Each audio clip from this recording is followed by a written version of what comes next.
ऐसे मेरे बाबा भूत बामन भोलेनाथ। और हम पूजा पाठ करते समय तो इतनी गलतियां भी करते हैं जिसकी कोई सीमा नहीं। हम शंकर पर जाएंगे, जल चढ़ाएंगे, पुष्प चढ़ाएंगे, हम व्रत रहेंगे, फिर भी हम दुखी रहेंगे। इसका मतलब कोई और नहीं है, इसका मतलब यह है कि हम उस पूजा से अवगत नहीं है, हम उसके बारे में जानते नहीं है। शंकर भगवान के बारे में अगर आप मेरे एक भी प्रश्न का जवाब दे जाओ, आप मैयाओं की तो 80 साल 70 साल की उम्र हो गई। बताओ बाबा भोलेनाथ कहाँ रहते हैं? बोलो। कैलाश पर। बाबा भोलेनाथ का घर कहाँ था? है जी? बोलो जी जी। कैलाश, केदारनाथ नहीं। बाबा भोलेनाथ कैलाश जो है ना, बाबा भोलेनाथ की तपोस्थली है, वहां तपस्या करते हैं बाबा। बताओ बाबा का घर कहाँ है जी? नहीं। शमशान तो उनके ससुर जी ने जब श्राप दिया था तब शमशान के वासी बने बाबा, उससे पहले कहाँ रहते थे? नहीं पता। अब बोलो, अब कर लो ओम जय जगदीश हरे। बताओ तुम्हारा दुख दूर होगा क्या? कभी भी नहीं हो सकता, क्योंकि जब तुम्हें ये नहीं पता ये शंकर रहता कहाँ है, ये जो है इसका स्थान कहाँ है, तो वो क्या तुम्हारी भक्ति से प्रसन्न होगा? बाबा भोलेनाथ का चलो घर छोड़ो, बाबा भोलेनाथ के गले में जो ये सर्प है क्यों है? बाबा भोलेनाथ सर्प क्यों रखते हैं गले में? बोलो। हाँ बताओ जीजियो, इंग्लिश मीडियम हो आप सब तो, डीओजी डॉग वाले। बोलो, ये बाबा भोलेनाथ गले में सर्प क्यों रखते हैं? नहीं पता ना? मैंने कहा था ना सुबह जब कलश यात्रा आई थी, ये सिर्फ महापुराण की कथा नहीं है, बहुत कथाएं सुनी होंगी। 2 दिन अपनी मर्जी से आ जाना, तीसरे दिन तुम्हारा बाप भी तुम्हें नहीं रोक सकता, जो गारंटी लेता हूं। अब ये कह दो मैं कथा में नहीं जा रही। ये सिर्फ महापुराण की कथा है, ये उस करुणा में मेरे भोलेनाथ की कथा है भैया ये। अच्छा ये भी छोड़ो, आप ये बता दो मुझे कि बाबा भोलेनाथ शरीर पर भस्म क्यों लगाते हैं? ऐसे तो राम के नाम से भस्म का क्या संबंध है? हाँ, तो जलने वाला तो मर गया, वो बेचारा कहां से बोलेगा राम नाम? वो तो पीछे जिंदे बोलते हैं राम नाम सत्य है। एक बार पहले जीजी के लिए जोरदार तालियां बजाओ। जीजी ने कुछ सत्य बोला है पर वो पूर्ण रूप से नहीं समझा पाए, पर वो जो कहना चाह रही है वही सत्य है। बाबा भोलेनाथ भस्म क्यों लगाते हैं? बाबा भोलेनाथ के चलो ये बताओ विवाह कितने हुए? 108। हाँ जी, और बोलेगा कोई? हाँ जी, पीछे वाली जी हो 2 विवाह, कौन कौन से? सती और फिर ये उमा माता जी कौन सी है? उमा भी तो है ना उनके दरवाजे, वो कहां से आई? अरे रूप तो है पर वो तीसरा विवाह तो वो भी है ना। बाबा भोलेनाथ के 52 विवाह हुए। कितने? बाबा भोलेनाथ की संतान कितनी है?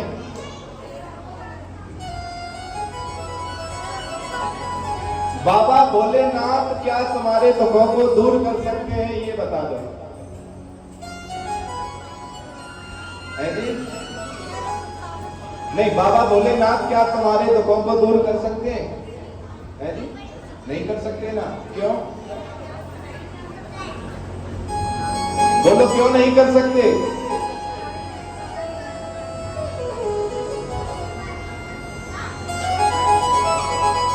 बोलो हर हर संकट हर।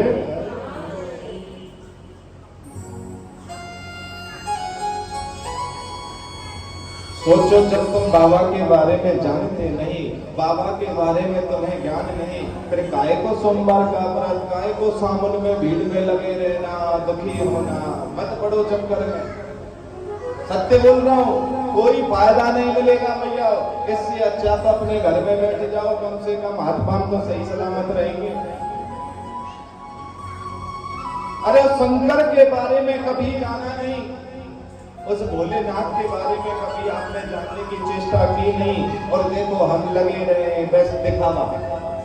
एक मैया कोई जल चढ़ाने गई, उस मैया ने एक धतूरा चढ़ा दिया, अब ये पूरी दुनिया धतूरा चढ़ा रही है, बाबा को नशा करता है। एक मैया जल चढ़ाने गई, उसने मिश्री चढ़ा दी, तो अब सब लोग मिश्री चढ़ाने लग गए, क्योंकि हम दूसरे को देखकर करना ज्यादा जानते हैं, हम उस परमात्मा को जानना नहीं जानते, हम उस परमात्मा से अवगत नहीं है। बाबा भोलेनाथ का घर है बद्रीनाथ, है जी? कौन सा घर है? अब देखो वो मैया सोच रही है मैं गुरु जी देखो दिन दाड़े पागल बना रहा है। बद्रीनाथ में तो नारायण वास करते हैं, गुरु जी कह रहे हैं कि बाबा का घर है वो। बाबा भोलेनाथ का रियल घर बद्रीनाथ ही है। बाबा भोलेनाथ बद्रीनाथ में वास करा करते थे, और बाबा भोलेनाथ जब बद्रीनाथ में वास करते थे तो समस्त देवी देवता भगवानों में एक बाबा ही ऐसे हैं जो रोज माता पार्वती को शाम के समय भ्रमण कराने ले जाते हैं, और कोई देवी देवता नहीं जाता है। आपने भी देखा होगा ना, कभी कभी कोई पड़ोसी अपनी घरवाली को, पड़ोसी घरवाली को लेकर जाता हो कहीं, रोज रोड पे घूमता हो, तो तुम अपने पति से जरूर कहती हो देखो जी वो रोज घूमता है और तुम कहीं नहीं ले जाते, बोलते ना भैया। वही जो है माँ लक्ष्मी ने बोला नारायण, माता लक्ष्मी ने कहा कि प्रभु ये बाबा भोलेनाथ और माता पार्वती रोज भ्रमण करने जाते हैं, आप हमें कभी कहीं नहीं लेकर जाते, हमें भी तो भ्रमण कराओ। भगवान ने कहा कि ठीक है देवी चलो आज शाम को हम तुम्हें भ्रमण करा देते हैं। इधर से तो माता पार्वती और भोलेनाथ भ्रमण के लिए निकले, उधर से भगवान विष्णु लक्ष्मी जी को लेकर बद्रीनाथ आ गए। अब वो जब बद्रीनाथ आ गए तो बद्रीनाथ की वो जो सुंदरता माता लक्ष्मी ने देखी, वो अलकनंदा नदी कलकल करती हुई जो बह रही है, माता लक्ष्मी इतनी मनमोहित हो गई कि माता लक्ष्मी ने तो हट कर दी, मुझे तो यही स्थान चाहिए, मुझे तो बद्रीनाथ, मुझे नहीं पता ये किसका है किसका नहीं है, चाहे इसे खरीदो चाहे इसे लूटो चाहे छीनो, कुछ भी करो, मुझे बद्रीनाथ चाहिए। भगवान ने समझाया कि देवी दूसरे की प्रॉपर्टी पर नियत नहीं रखा करते, दूसरे के धन पर नियत नहीं रखते, पर मां लक्ष्मी ने नहीं सुना, मां लक्ष्मी ने जिद कर दी। और माता लक्ष्मी ने जब नहीं सुना तो मेरे प्रभु ने एक छोटी सी लीला की, एक शिशु का बालक का रूप लिया और बालक का रूप लेकर अलकनंदा नदी के किनारे मेरे प्रभु रुदन करने लगे, रोने लगे। उधर से बाबा भोलेनाथ और माता पार्वती आ रही हैं, और पार्वती माँ ने देखा कि एक छोटा सा कोई बालक है और रो रहा है।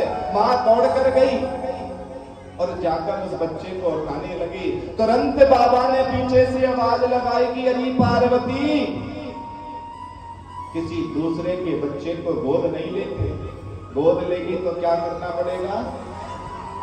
किसी के बच्चे को गोद लेते हैं तो क्या कर देना होता है? प्रॉपर्टी देनी होती है। बाबा बोले देवी दूसरे के बच्चों को गोद मत ले, नहीं तो ये प्रॉपर्टी देनी पड़ेगी।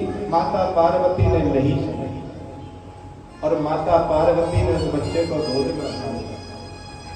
माँ पार्वती बद्रीनाथ के अपना जो घर था उसमें अंदर प्रवेश कर गई और उस बच्चे को दूध पिलाने लगी।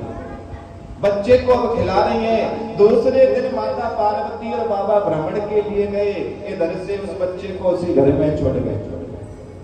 और जब वे लौट कर आए तो जो गेट बाहर से बंद था ना, अब वो भीतर से बंद हो गया।